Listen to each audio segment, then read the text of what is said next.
avec notamment Félix Mathieu. C'est quoi le problème? On essaye de faire le plein, on a trouvé un carburant moins cher que les autres, mais qui pourtant n'est pas plébiscité en France. Bonjour Félix. Bonjour Jean-Marie, bonjour tout le monde. Beaucoup y voient un bon plan pour fuir la flambée des prix du pétrole. Le bioéthanol devrait avoir le vent en poupe, mais pourquoi en France, on ne mise pas davantage sur ce carburant moins cher et plus propre? C'est vrai qu'en ce moment, la tentation est grande avec les prix du gasoil, de l'essence qui explosent, surtout que contrairement à l'électrique, il n'y a pas forcément besoin de changer de voiture, ni même de moteur pour passer au bioéthanol. Si votre voiture est compatible, pas trop ancienne, il suffit de faire poser un boîtier. Je dis il suffit, il faut quand même payer, mettre la main un peu à la poche, 700 à un bon millier d'euros. Mais ensuite, le résultat est là quand même, un carburant qui varie beaucoup moins au niveau des prix. Le bioéthanol en vrai a un tout petit peu augmenté, mais quasiment rien si on le compare évidemment au gasoil ou à l'essence. Ça n'a rien à voir avec la flambée des prix du pétrole. Grosso modo, vous pouvez compter 70 à 80 centimes le litre de bioéthanol. On s'arrête sur ce chiffre, 70 à 80 centimes le litre de bioéthanol. Si je sors, je vais croiser que des automobilistes qui ont payé plus de 2 € le litre. Oui, c'est ça. Ça fait une sacrée différence en ce moment. Forcément, carburant beaucoup moins taxé que ceux issus des énergies fossiles, tout simplement parce qu'il est fait notamment avec des betteraves, des céréales qu'on produit en France, contrairement au pétrole. Et puis de deux aussi parce qu'il pollue beaucoup moins. Pour le climat comme pour les particules fines, c'est quand même mieux. Autre avantage, c'est souple, c'est-à-dire une alternative qui n'enferme pas. C'est-à-dire que même une fois équipé, vous pouvez quand même utiliser le carburant d'origine de votre voiture. Si par exemple vous tombez sur une station où il n'y a que ça, ou même soyons fous, si un jour les prix de l'essence redescendaient sous ceux du bioéthanol, a priori on n'en est pas là pour le moment. Exactement. Alors si je vous écoute, ça a l'air d'être une solution miracle et made in France, et pourtant les voitures récentes ne sont pas toutes équipées, c'est le moins qu'on puisse dire. Oui, faut quand même investir pour rendre sa voiture compatible, et l'État ne porte pas effectivement le bioéthanol à bout de bras. Il n'y a pas des aides massives pour nous y inciter comme on a pu le faire avec les bonus, les systèmes pour nous inciter à passer à l'électrique ou à l'hybride. Pourquoi ça? Il y en a qui remettent un peu en cause le fait que ce serait écologique, parce que faut consacrer des hectares de culture forcément à ce bioéthanol, risque de concurrence, disent certains, avec la production alimentaire au Brésil où le bioéthanol est très répandu. Certains lui mettent même la déforestation sur le dos. Alors il a quand même un peu le dos large, le bioéthanol, puisque la canne à sucre dont il est tiré au Brésil est loin d'être la culture la plus impliquée dans la déforestation. Oui, effectivement, il n'y a pas beaucoup de canne à sucre qui pousse dans l'Hexagone, on peut aussi le confirmer. Merci Félix Mathieu. Jean-Luc Moreau, bonjour. Bonjour Jean-Marie. Vous êtes en pleine forme vous aussi. On vous retrouve tous les samedis de 10h à midi en compagnie de Laurence Perrault pour cette émission phare de la grille de Sud Radio. On parle auto. Si j'ai écouté Félix, le bioéthanol, ça coûte entre 2 et 3 fois moins cher que l'essence et le gasoil en ce moment. Ça peut être made in France à partir de nos betteraves. Ça pollue moins. C'est plus propre, on peut en faire. Pourquoi on n'y est pas tous? Qu'est-ce qui se passe? On va remonter loin. Vous étiez tout petit. On va remonter au début du siècle dernier. L'automobile est née avec l'éthanol. Ça paraît surprenant, mais pourtant c'est vrai. En plus. Pourquoi? Parce que dans les campagnes, il était plus facile de produire de l'alcool, puisque l'éthanol c'est de l'alcool. Pour faire rouler les voitures, les Ford T aux États-Unis roulaient à l'alcool. Et puis ensuite, l'État s'est dit on a quand même une manne financière qui nous passe sous le nez. Donc, comme c'était plus simple de taxer un carburant pétrolier parce qu'il n'est pas produit localement, il est produit dans des raffineries, on a incité à passer à l'essence. Mais au départ, les voitures roulaient à l'éthanol. Alors ça, c'était il y a un siècle et demi. Ça, c'était il y a un siècle et demi. On avait quand même temps de changer d'avis. Oui, en France, c'est revenu, je vais vous donner la date exacte, c'est le 1er juin 2006. J'étais à l'inauguration de la première pompe d'éthanol qui était à Paris. C'était une station Total qui se trouve porte d'Orléans. Avec du E85, avec je du suppose. E85, il n'y avait rien dans la pompe d'ailleurs, c'était une inauguration en grande pompe, mais il n'y avait rien dans la pompe. Pourquoi ? Parce qu'au départ, parce que votre question, Jean-Marie, je l'attends, c'est qui a freiné l'essor de l'éthanol en France ? Alors, pour commencer, les pétroliers, à commencer par Total, parce que bien évidemment, ça leur plaisait pas. Ils n'étaient pas producteurs d'éthanol, Total. Donc vendre un carburant dans les stations-service que eux ne produisaient pas, c'était pas rentable. Donc ils ont commencé par mettre un gros coup de frein. Ils ont participé à la collective du bioéthanol dès le départ. Pourquoi ? Parce que c'est plus facile de freiner un projet en faisant partie du projet que d'être à l'extérieur pour essayer de l'arrêter. Donc ils voulaient pas qu'on roule à l'éthanol. Non, ils voulaient pas qu'on. Donc ça a mis très très longtemps. Il a fallu presque 10 ans pour avoir 350 stations-service qui distribuaient de l'éthanol en France. Mais pourtant, je le redis, tous les hivers, quand je rentre chez moi, à la campagne, ça sent la betterave. On a des betteraves qui Alors, il n'y a pas que de la betterave pour la production de l'éthanol. On va répondre à toutes les idées reçues. La betterave sert à produire à peu près la moitié de l'éthanol français. Après, il y a une production à partir de blé. Vous allez me dire, oh là là, la concurrence. Non, c'est du blé fourragé. Donc, c'est pas du blé que vous allez pouvoir manger. C'est produit aussi à partir de maïs, mais très peu en France, parce que le maïs consomme beaucoup d'eau. On sait qu'au niveau écologique, c'est un petit peu limite. Mais cette production d'éthanol française sert environ, c'est 80% de la consommation française d'éthanol. Le reste, du blé, du maïs qui peut pousser en France, de la betterave, en tout cas du sucre de betterave, tout ça c'est made in France. Complètement, et il n'y a pas de concurrence alimentaire, je vous explique pourquoi. Parce qu'on a seulement 1% des surfaces cultivées françaises qui sont dédiées à la production d'éthanol, et surtout il y a des coproduits de la fabrication de l'éthanol. Pour l'éthanol, on l'utilise le sucre. Or, il reste les protéines. Donc, avec ce qu'on appelle les drèches pour le blé, on nourrit le bétail, et avec les pulpes de la betterave, on nourrit l'élevage des cochons. Donc, vous augmentez mon impression qui est que ça devrait être une impression miracle. Qu'est-ce qui fait que ça a capoté ? Vous savez, les écolos en France sont pas un paradoxe près. Donc, quand on leur présente une solution qui est plus écologique, parce que l'éthanol l'hiver, il est E65. 65% d'éthanol, 25% d'essence dans le carburant. D'accord. L'été, il passe à 85. D'accord. Donc là, il va passer à la fin du mois, puisque c'est au 1er mai, on change, en fait, dans les stations-service, on va passer à l'éthanol E85. 15% d'essence. Ouais. C'est 70% d'émissions de CO2 en moins, 90% d'émissions de particules en moins. Ça n'a que, sur le papier, que des avantages. Bon, alors pourquoi les écolos en veulent pas ? Parce qu'ils restent tankés sur cette concurrence alimentaire sans aller voir plus près. Parce que on a parlé du Brésil à l'instant, là.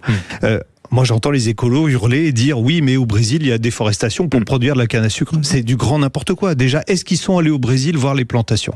Moi, j'y suis allé. Elles sont très loin de la forêt amazonienne. Pourquoi ? Parce que la canne à sucre, elle a besoin de 6 mois de sécheresse et 6 mois de pluie pour concentrer le sucre. Or, si on la mettait près de la forêt, il y aurait beaucoup trop d'eau, elle gonflerait très très vite, mais on pourrait pas produire d'éthanol avec. Donc c'est ridicule de dire qu'il y a de la déforestation pour faire de la canne à sucre. Bon, en tout cas, il n'y a pas de déforestation en France à cause de la production de bioéthanol, ça on peut le confirmer. Gilles Gansman. Alors, il y a le souci des écologistes, mais vous, qui connaissez bien tous les constructeurs, pourquoi on ne sort pas une voiture qui fonctionne à l'éthanol ? Alors, il y a eu, en son temps, Carlos Ghosn avait dit en 2009, ancien patron de Renault. Tous les modèles Renault seront flex-fuel, puisqu'en fait, un véhicule compatible à l'éthanol, il peut rouler à l'essence ou il peut rouler à l'éthanol. Aujourd'hui, à ma connaissance, il n'y a que Ford qui propose d'origine des moteurs qui fonctionnent à l'éthanol. Et pourquoi les autres constructeurs ne le font pas ? Parce que simplement, la France est un gros producteur d'éthanol en Europe, mais les autres pays n'en produisent pas, donc il faudrait qu'ils l'importent, par exemple du Brésil ou des États-Unis, qui sont 2 gros producteurs d'éthanol. Et pour eux, c'est pas très intéressant. Donc les voitures sont homologuées. Il faut une homologation spéciale pour rouler à l'éthanol, donc ça coûte cher. Et comme c'est des petits marchés, il y a la France, un peu la Suisse et la Suède qui roulent à l'éthanol, on estime que c'est trop cher d'homologuer les voitures quand pour vous regardez rouler le prix à la pompe à peu près toutes les semaines ou tous les quelques jours, finalement c'est ça qui coûte le plus cher. Mais ça ne veut pas dire que les constructeurs vont pas changer d'avis, parce que je vais vous dire un truc secret que tous les auditeurs qui m'écoutent depuis très longtemps savent, les moteurs aujourd'hui modernes qui arrivent sur le marché sont tous compatibles éthanol. Ils sont pas homologués donc vous n'avez pas le droit de rouler avec, mais ils pourraient, mais on vous laisse pas le faire. Ils pourraient, mais on vous laisse pas le faire. C'est quand même un sketch. Pardon, c'est quand même un sketch. On pourrait rouler à l'éthanol, on pourrait payer moins cher, il faudrait les homologuer. Ce qui pose problème, c'est le démarrage à froid à l'éthanol. Il y a des émissions d'alcool à l'échappement qu'il faut arriver à juguler pour l'homologation, et ça coûte un peu d'argent d'homologuer un véhicule comme ça. On va y revenir parce qu'il y a 2 ou 3 autres paradoxes sur lesquels il faut s'attarder. Par exemple, si vous passez de l'essence au bioéthanol en mettant un boîtier, normalement vous polluez moins. Pourtant, votre vignette critère, celle qui dit combien vous polluez, elle change pas. Non, vous restez un gros pollueur. Si vous passez au GPL, elle change. Voilà. Alors que le GPL, lui, est une énergie fossile. Qui veut la peau de l'éthanol en France ? Pourquoi on nous laisse pas y rouler ? Tout simplement. Il y a peut-être 2 ou 3 autres paradoxes qui nous ont échappé. Vous allez nous les expliquer. Et vous, qui nous écoutez au 0826 300 300, qui payez très cher votre plein, prenez la parole, appelez-nous et dites-nous comment ça se passe. Comment vous roulez ? Combien vous payez ? Et qu'est-ce qui est le plus pratique ? On en parle dans un instant sur Sud Radio. 10h midi, mettez-vous d'accord. Sud Radio. Sud Radio, le 10h midi, mettez-vous d'accord. Jean-Marie Bordry. Soyez tous les bienvenus sur Sud Radio. Nous sommes ensemble jusqu'à midi, que nous nous déplacions à pied, à cheval ou en voiture. Mais ça coûte plus cher en voiture. Pourtant, ça pourrait coûter moins cher de faire son plein si on roulait au bioéthanol qu'on pourrait produire en France et qui pollue beaucoup moins que les autres et qui coûte entre 2 et 3 fois moins cher que l'essence aujourd'hui.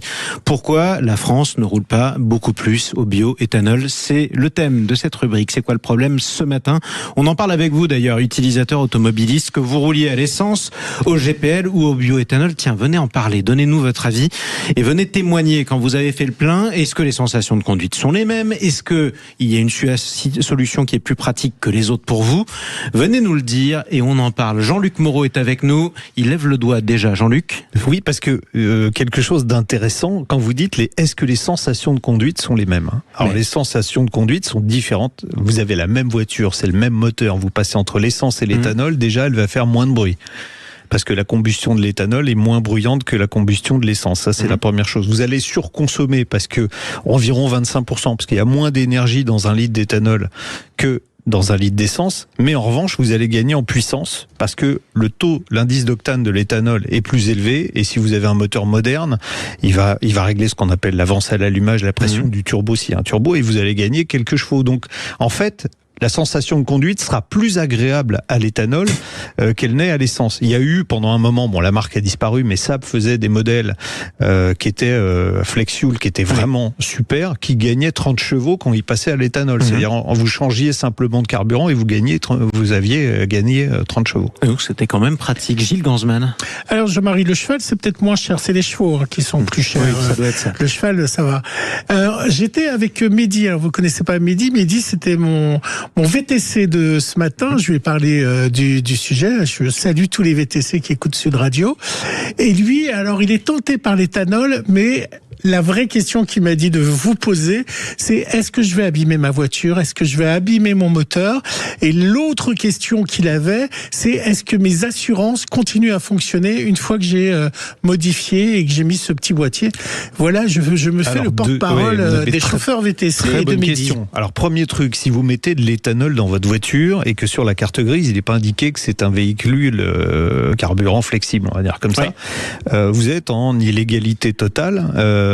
C'est rare que les douanes vous arrêtent pour vérifier ce que vous avez comme carburant dans le réservoir, mais vous pourriez très bien écoper d'une amende assez lourde parce qu'on n'a pas le droit de circuler avec de l'éthanol dans un véhicule qui est fait pour circuler avec de l'essence. Ça, c'est la première chose. Point. Deuxième chose, vous avez un grave accident, il y a des morts, il y a une expertise qui est faite, on découvre que vous roulez avec de l'éthanol dans un véhicule qui n'est pas prévu pour, il est possible que votre assureur vous dise attention, moi, c'est pas le véhicule que j'ai assuré, donc vous savez, les assureurs, s'ils peuvent se défiler, le moindre petit trou, ils vont l'utiliser pour se barrer. Donc ça, c'est les deux risques qu'il y a, les deux principaux risques qu'il y a à rouler avec de l'éthanol quand un véhicule n'est pas compatible. Maintenant, après, il y a certains moteurs qui acceptent plus ou moins bien l'éthanol. Donc à la question, est-ce que je vais abîmer mon moteur? Ça peut être dans certains cas, oui. Pourquoi? Je vous ai dit tout à l'heure qu'il y a moins d'énergie dans un litre d'éthanol que dans un litre d'essence. Le risque avec un moteur qui n'est pas du tout compatible et qui supporte mal l'éthanol, c'est qu'on va fonctionner ce qu'on appelle en mélange pauvre. Et ça, c'est très dangereux pour le moteur. On risque je vous le fais simple, on risque de casser le moteur. Donc il y a effectivement des risques. Il y a des moteurs dont la compatibilité est plus grande, par exemple les Toyota. Pourquoi? Parce que c'est des voitures qui sont conçues pour le monde entier. Il y a des pays qui roulent à l'E20, donc à la pompe en Californie, vous avez du E20 partout. Les Japonais sont prudents, ils prennent toujours une marge de tolérance. Donc en général, c'est plus fiable. Comme mécanique, ça dure plus longtemps. Donc, si vous avez une Toyota hybride, par exemple, rouler à l'éthanol, ça pose pas trop de problèmes. Robert nous appelle au 0826 300 300 depuis la belle ville de Béziers. Bonjour Robert. Oui, bonjour. Vous roulez à quoi, vous? Je roule à l'éthanol. Ah, alors racontez-nous. J'ai acheté une voiture, elle avait 21 000 40 000 kilomètres. Elle en a 240 000.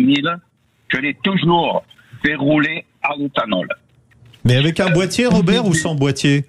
Sans boîtier. C'est quoi comme voiture? C'est une Panda. Une Fiat Panda. Avec quoi comme moteur? Le moteur Fire. Il les connaît toutes. Hein. le moins costaud, le 66 bon. Ouais. 56 bon. Mais c'est un moteur qui a été fait principalement pour le Brésil. Alors donc forcément, lui... vous avez trouvé vraiment la perle rare, Robert. Il adore l'alcool. Donc vous faites beaucoup d'économies par rapport à tous vos amis, toute votre famille, vous? Ah, mais je sais pas, mais après, moi, je sais que j'ai encore fait le plein hier. Je fais 500 km avec 25 €. Redites-le comme ça, juste pour faire quelques jaloux dans le pays. 500 km avec 25 €. Effectivement, c'est pratique. Maintenant, les sensations de conduite, tiens, puisque vous les utilisez, c'est la même chose. C'est aussi puissant, par exemple? En dépassant pas les 80-90 km/h, ouais. Vous confirmez, Jean-Luc? Oui, il a intérêt à pas. Alors, ce qui est dangereux quand on met de l'éthanol, c'est un sacré bémol quand même. Ouais, non. Ce qui est dangereux quand on met de l'éthanol dans une voiture qui est pas prévue pour, c'est de vouloir accélérer à fond ou de faire de la montagne. Parce que là, vous allez demander beaucoup d'essence et les injecteurs vont arriver à un moment, ils pourront pas produire plus. Donc, vous allez être dans le cas de figure que je mentionnais précédemment. Donc, vous vaut allez mieux être un rester mélange trop pauvre. Donc, autour de Béziers et pas aller vers la Montagne Noire, par exemple. Voilà. Mais moi, ça fait 15 ans que je roule à l'éthanol. Je fais aussi 500 km avec 23 €. C'est incroyable quand même, ça laisse songeur. Gilles Gansman. Je reviens à mon chauffeur de VTC. J'ai payé la course.